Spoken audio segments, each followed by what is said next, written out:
What's good, guys? Yo, boy, no mercy 4K. Doing mercy in the building, coming back at you another banger reaction video. Today we got another Larry Bird reaction for you guys. You guys been enjoying these Larry Bird reactions, and I have been too. So let's get to another one, man. NBA Legends funniest Larry Bird stories. Let's see what this is talking about. If you enjoy this video and enjoy this reaction, want to see the next Larry Bird reaction here immediately, please smash the like button and subscribe to the channel for me. It really mean a lot. I post every day for you guys here, multiple videos a day. And if you want to see more Larry Bird, just more consistently, sooner, quicker, just hit the like button. And I got you guys. You guys have been really showing support with these Larry Bird videos, and I appreciate you guys for tuning in and supporting. But let me know your thoughts below, what you think about these Larry Bird or NBA Legends funniest Bird stories and my reaction to it. I hope you enjoy, and let's get it. What's good, bro? If you want to see full and uncut reactions earlier than when I post them on here on YouTube, consider checking out the Patreon. Link is in the description. Supporting on Patreon helps me keep making banger videos for you guys, bro. NBA Legends funniest Larry Bird stories. Let's check it out. Another one of these Larry Bird reactions, man. And you guys are supporting the channel, and shout out to Basketball Time Machine, man, with these W reacts, W videos. Hey, what's up, you guys? Great to have you back on the show. I'm Sean David. Thanks for tuning in. No cap. Shout out to my guy Sean, man. Let me smash the like button for my guy, man. We making the W videos about Bird. You guys been enjoying the reacts. Thank you guys so much, bro. Please hit the like button on this video if you all have and you are enjoying these Larry Bird reactions, or if you want to wait until the end of this video. Just hit the like button if you do end up enjoying. It's okay if you don't want to hit the like button right now. Today's video, I appreciate you tuning in regardless. Some NBA legends telling interesting and mostly funny stories about one of my favorite players of all time, Larry Bird. So sit back, buckle up, and let's start the video. Alright, bet. Check it out.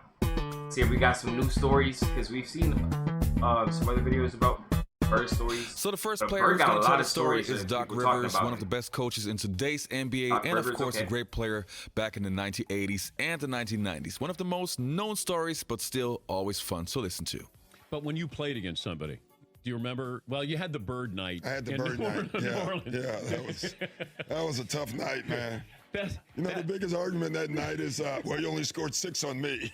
You know? But nobody was guarding Bird, were they? Well, we were trying. You were trying to. No, but when a guy is literally coming up the court, calling his shots, and Bird talked a lot of trash. And that's in New Orleans. That's in New Orleans. In that game, we're on the free throw line, and he literally says, left side. Wait, New Orleans? Wait, Hawks versus Celtics in New Orleans? Am I missing something? Atlanta, where the Hawks always. Bird talked a lot of trash. Why were they in New Orleans? Actually, answer that. Let me know in the comments. Why was this game in New Orleans instead of the Atlanta or Celtics? Was like the Hawks in New Orleans before going to Atlanta or something like that? I don't know. That's in New Orleans. That's in New Orleans. In that game, we're on the free throw line, and he literally says, left side across the 3, and you're listening to him. That's a tough feeling. But okay, so you guys got Antoine Carr and Cliff Levingston. I think, is he talking about that one game that he called the you feel me, like that one-legged three-pointer that he fell into the seats into the coach or something like that? But okay, so you guys got Antoine Carr and Cliff Levingston got fined by Fratello, I think, and Eddie Johnson for celebrating Bird. Yeah, it was the best film session. Every time when I see Mike, we still laugh. God, it was the greatest film session ever, because back then you didn't have you watched the real game and just went with a video, and Mike rewound the celebration 20 times. He just kept not the shot, he just kept rewinding it. Showing the guys, you remember they're giving each other high five. And then somebody falls off the bench. Yeah, that was Eddie Johnson. Yeah. Eddie Johnson falls off the bench in laughter, and Antoine Carr and Cliff gives each other high five. And our film session was 20 minutes of that. So it was. It wasn't somebody not playing good defense on Bird. It was you guys celebrating Larry Bird. And Fratello wouldn't let it go. It just kept rewinding. And the next story is going to be from one of my favorite. It just kept playing good defense on Bird. It was you guys celebrating Larry Bird. And Fratello wouldn't let it go. It just kept rewinding. Yo, and the next story is going to be bro, that's petty as hell, man. One of my favorite players, Rod Strickland, one of the most underrated point guards of the late 1980s and, of course, the 1990s, especially playing for the Portland Trail Blazers. He didn't play too long against Larry Bird, but still, he got a very interesting story to tell. I wasn't around long because he was hurt when I was playing that first year or second year, but I just remember one quick thing. We were playing against him, and I think I stole the ball from him, and I just remember him turning around saying, "You little piece of." Yo, And I was so happy because I'm like, that Larry Bird told me you're a little piece of. You know what I'm saying? Like, bro, I idolized Larry. yo, that's crazy, bro. It's like through all the stories I've listened to about Bird, it's like you start getting to know the kind of person he is. You know what I'm saying? Even though you don't know him, you kind of get but you understand the kind of competitor, the kind of his personality, at least in competition wise. Like and I like it. I'm kind of the same way. You know what I'm saying? I like to trash talk during the game. I like trashing talk. Like if I respect your game, like Bird, if he respects your game, he definitely respects people off the court. You could tell he definitely had respect for people like Magic and Jordan and like really real good competitors and players of his time. He probably had a high level of respect for them. It's just that on the court, there's no friends. He's talking his shit. He's backing it up. You know what I'm saying? I like that. So he's keeping it competitive. He want to make no friends on the basketball court, and I like that. Yeah, to me, that was Larry Bird, and I was so happy because I'm like, that Larry Bird told me you're a little piece of. You know what I'm saying? Like, because I idolized Larry Bird. I call me a piece of. No disrespect, yo, Kenny. No disrespect, bro. This gotta be this is definitely before my time that I started watching, like just watching the outside the NBA. I thought it's inside the NBA, bro. This is before my time that I started watching it. You know what I'm saying? Every now and then after some Lakers games, Cavs games or so, or you feel me? But what the is this a toupee? Yo. All right, let me not fry my guy. Yo, Kenny, I mess with you, bro. Is this actually real hair or what, chat? Like, you guys let me know, bro. Is this real hair? Is this like a wig? Because I bro. Larry Bird. Yo, is that real hair, chat, or what? You do a very good job at editing yourself on that. And the next story is going to be by Chris Webber. When Chris Webber came to the NBA, Kenny the Jet Smith had hair Larry like Bird that? was just on his way out. So, of course, they didn't actually play against each other in the NBA, but they had that dream team experience. Yeah, but you got Jordan who talks, you got Barkley who talks, and then you got Bird who talks. Who talked the most when you played against the dream team? Why do you think my generation grew up talking so much, guys? They taught us how to do it. We used to watch all those blooper tapes and everything else. And I don't know who talked the most. The best was my man Rodney Rogers. Strong, fast, quick, athletic, and Bird just set him up in a corner. Someone drives to the corner, Stockton passed out to Bird, and here you see Rodney Rogers take a full sprint. And I'm talking about, you know how Zion blocked that shot a couple weeks ago? Yeah. That's where where Rodney Rogers came from. Except, unlike the young kid that shot the shot, in the middle of him being in the midair, Bird says, "Welcome to the parachute club, rookie." And watches him go by him, shoots the ball, and like Curry does what Bird did because he shot it and just kept walking down, like shaking his head like these dumb youngsters. They don't never get it. Nah. And the next story is going to be from John Damn. Stockton. So he got him with the pump fake, basically. Got him over there flying, making him look goofy. I was never known for trash talking or anything like that, but still, of course, he also had a Larry Bird experience, even though he was just standing next to the event. Bird never said anything? Well, he did, but not to me. I remember as a rookie, he came in, he walked by our bench at the Salt Palace and said, "I feel like 43 tonight." Yo, what? And the next story is going to be by Chris Webber. Experience, even though he was just... No way, I wanted to rehear GM of... I feel like... What was that? Well, he did, but not to me. I wanted to rehear that. As a rookie, he came in. He said, "I feel like dropping 43." He walked by our bench at the Salt Palace and said, "I feel like 43 tonight." I feel like 43, bro. And he came I out. feel like He dropping scored 43. 43 in the third quarter and checked himself out with a 20-point victory. And I was fairly impressed with that one. So he just picks a random number. I feel like 43, and he says it to the bench. Yeah. It was fairly impressive, especially when he backed it up. And the next story that we're going. Bro, this man said, 40. I just feel like dropping 43. Drops 43 by the third and checks himself out for the rest of the Listen game. to is from Danny Ainge, the GM of the Boston Insane. Celtics. Danny played alongside Larry Bird, so of course he knows some stories. There was a lesser told story where he made a bet with the trainer of the New York Knicks, and before the game we were out shooting three. Larry and I were shooting threes before the game, and Larry, he said, "Hey, I'll bet you $20 you can't bank one in like that in the game." And Larry goes, "You're on." And so the game proceeds, and we're behind we get ahead by about 20 points. The fourth quarter, our bench comes in the game, and all of a sudden, the Knicks are starting to creep back in the game, but it still feels like we have the game under control. And the trainer for the Knicks looks down at me and, says, like, get Larry his attention. He sends him the sign, like, "You owe me $20. You never banked in a three-pointer." And Larry goes, "Crap, I can't believe I forgot that," and so sure enough, the game gets down to 7 points, I think it was. And he go back Jones in. puts the starters back in the game. And within the first 2 or 3 possessions, Larry gets a shot on the corner and banks in a three-pointer. That big game. I mean, with the exactly what I would do. Yeah, bro. You bet me that I gotta make a bank shot and I forgot to do it. I already know what I'm saying. I'm chilling on the bench. The game get slightly close. Yeah. Put me in for like 2 more minutes, 2 or 3 minutes, bro. I gotta hit this shot. Close game. I could see it with a 20-point lead, but I mean, I got so many of the confident stories like that, but that's just, he cared more about that $20 bet than he did. Oh, yeah. From one teammate to another, Kevin McHale. Hey, I don't blame him, bro.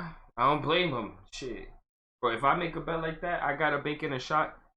I'm not losing my money. I'm banking in a shot in that game. I think he's the guy who had the most Larry Bird stories on YouTube. Yeah. That guy had so many fun experiences with Larry Bird, and I just want to show you a couple of them. I think the story that sums up Larry the best was back then when we flew commercial. We didn't fly private. We played a Tuesday night game in Cleveland. And, of course, we got up for the first flight out. We had a game on Wednesday night in New Jersey. Snowstorm hits Cleveland. We're at the airport at 7 in the morning. Flight's canceled at 7. It's canceled at 8. It's canceled at 9. It's canceled at 10. Canceled at 11, 12. We finally leave about 1:30 or 2 in the afternoon. We fly up to New Jersey. Now the storm has kind of moved into Jersey. And the bus driver says, "Well, I can't get to the hotel into the arena. I can only go to one place." Well, we had a game that night. We go to the arena. So we get to the arena, and I mean, we're dragging. And we're sitting around the locker room, and, everybody's kind of, we're tired. And, and all of a sudden, the coach gives a little bit of a speech of, "Come on, man, guys, we're playing basketball. Let's get ready to go." And Larry stands up, and Larry says a couple other few choice words. And he says, "I don't know about you guys, but I'm going to take it out on their rear ends." So I was like, "Oh, all right, so let's go." Bro, oh my God, bro. Bro, oh my God, bro. This dude deserves it, man. Come on.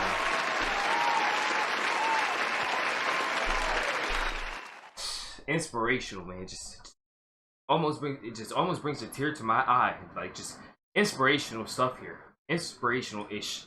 No cap, bro. Like, this man Larry is just, everybody just like kind of got a jet lag. They've been up since like 5 a.m. They've been trying to get there to fly here for the game that night through a snowstorm.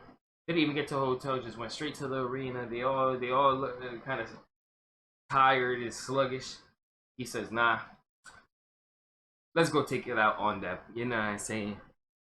Come on now, that's a W leader. So we go on the floor. Leadership. Elbert King sitting there. Larry walks up to Elbert King and goes, "Don't take this butt whooping personally. I've been eating hot dogs all day. And then Albert King looks at him like, you've been eating hot dogs all day? What's that got to do with me? And we went out and just hammered him. I mean, we terrorized them. And that was Larry. There was no excuses. I mean, he just played. And I tell you, that was just his competitive nature. But a day when... Bro. Exactly. No excuses. No excuses. You got to get it done. You got to do what you got to do. You got to execute. No excuses. Facts, he just played, and I tell you, that was just his competitive nature. But a day when you fly all day and eat hot dogs in the airport, best thing was Albert's look on his face like, what hot dogs got to do with me? You guys used to fly commercial? Yeah. Yes, we did. I never knew that. That's the takeaway. Are you serious? Yeah, I never knew that either. I was getting ready to start a game and get up to the jump ball, and Larry said, that's tough. You know, just out of the blue, he goes, go ahead, Kevin, tell Elvin Hayes what you told me. And I didn't tell him anything. And I said, well, go ahead and tell him. Like, you said you were going to kick his ass. And I'm like, oh, man. And Elvin Hayes, go ahead, Kevin, tell Elvin Hayes what you told me. And I didn't tell him anything. And I said, well, nah, Larry made it up. Like, you said you were going to kick his ass. And I'm like, oh, man. And Elvin Hayes is looking at me. Well, at that point, it was hard to say, no, I didn't say anything. I said, I guess so. But, you know, Larry just got stuff started up. From a former Boston Celtics teammate. Yo, the ultimate instigator. Nah, he's an instigator, man. Nah, it's crazy. But, you know, Larry just got stuff started up. Nah, he was one of those. He was trying to get his mans into some beef so he would play harder, too. From a Boston Celtics teammate to the complete opposite of former Los Angeles Lakers, Byron Scott, a great shooting guard from the 1980s and the 1990s. Of course, he had his experiences with Larry Bird, so let's check it out. A lot of people don't know this. You probably know this, Dan, but Larry Bird was one of the biggest trash talkers in basketball. And a lot of people say, really? You know, they thought it was Reggie or Charles. Larry Bird talked more trash on the basketball court than anybody I've ever played against. And he told me two things one game. You know, our rotations, double teaming Kevin McHale, always had to rotate to the corner, and Larry Bird was the one shooting it. You know, so he shot one, and I mean, I'm trying to block this shot, and he would just tell me, Scott, you're a little too late. You know, a little too late. So we playing them in the last play. Hey, bro, when you're a real shooter, you can talk like that, bro. When you're a real shooter, you can talk like that. You know it's going in. Come on, man. He would just tell me, Scott, you're a little too late. You know, a little too late. So we playing them in the last play. He says to James Worthy, he says, you guys don't have to worry about it. I'm going to go right over at that corner. He said, they're going to set a screen for me. We're taking the ball out. He said, I'm going to curl right over. And he's telling us to play. Bro, that's crazy. He's telling us to play before they even take it out. He said, I'm going to go right over to that corner, and I'm going to catch it, and I'm going to shoot it, and I'm going to tie the game or win the game, whatever the case may be. They take the ball out, and I think it was either Danny or DJ, the late, great DJ. Yeah. Take the ball out, the man curl right to the corner, caught the shot, shot a three, game over. It's like, are you effing kidding me? GG's. Good game. All right, you guys, that's it. Good game, bro. Good game. He told you exactly what he was going to do. He did it to you. GG's. It's not Larry Bird story. All right, you guys, that's it for today's video. Thanks for watching. At the end of the day, bro, it's like the old saying, good offense beats good defense. It is what it is. Like, bro, better offense will always win. Like, it is what it is. Even if the best defense, if you put it, at some point, offense will improve and will win. Offense is what it is. It's not Larry Bird story. All right, you guys, that's it for today's video. Thanks for watching, and I hope to see you next time. Man, W Peace. video, bro. Okay, hey, you guys, if you're video, bro. I ain't gonna lie, bro. Appreciate you guys tuning into this reaction today about Bird. I hope you guys enjoyed that video, my reaction. If you did and want to see another Bird reaction here immediately, you guys been showing a lot of love. If you want to see it, the next Larry Bird video here, please hit the like button and subscribe to the channel if you're new, so you can catch more videos and reactions like this. I post every day here. But if you want to see the next Bird reaction immediately, like tomorrow, the next day, posted, just hit the like button. Maybe we do a little like goal. Can we maybe get to like, say, 150 likes? You see, can we maybe get to 150 likes here on this video? If maybe we could get 150, maybe we could get to 200. Let's see what you guys could do. Regardless, I'll hit you guys with another Larry Bird reaction here soon, or another video like this. Just let me know what you guys want to see. But if you want to see Larry Bird, just hit the like button. Thank you guys for tuning in. Let me know your thoughts below, what you guys thought about this, and thank you for watching till the end of the video. If you made it till the end of the video, let me know by commenting. Weary Word. Word is the GOAT. Word is one of the GOATs. He's a legend. W Bird in the chat. W Bird in the comments. Me until the end of summer. I'll see you guys in the next one. Have a great day, and I'm out.